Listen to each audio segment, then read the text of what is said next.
setup ng mga previous na binigay natin kay Sir Jonas na nasa Canada. Isa po siyang OFW. Ayan mga kabayan, kung nakikita nyo naman po yung setup ng ating Montero Sport.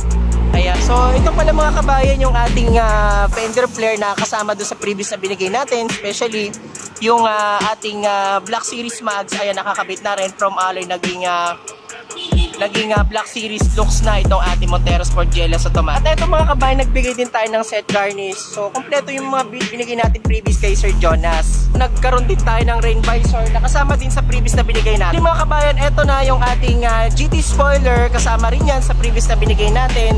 So napakaganda talaga ng setup ng ating Montero Sport mga kabayan. Sa mga gusto mag-build din ng Montero na ganitong setup, comment lang kayo sa comment section. Kabayan Auto PH para ma-build nyo rin yung ganitong setup. From GLS, naging GT look setup siya. Ito mga kabayan, yung kanyang set garnish sa kanyang headlight. Ayan, napakaganda, bagay na bagay. Especially nagbigay din tayo ng engine hood emblem na Montero Sport na nakalagay. So bagay na bagay sa ating Montero Sport GLS Automatic. Okay naman natin yung ating interior na binigay natin ng mga previous dito kay Sir Jonas. So ayan mga kabayan, ito yung interior natin. Naglagay tayo ng doorstep seal para maging premium look na yung interior ng sasakyan ni Sir Jonas. Nagbigay din tayo ng deep matting. Ayan, kasama rin po sa mga previous natin. Ito mga kabayan, kasama din sa previous natin yung ating full HD dashcam. Ayan, so nakakabit na rin dito sa ating Montero Sport. Ayan mga kabayan, kita-kita nyo naman yung setup ng ating Montero Sport.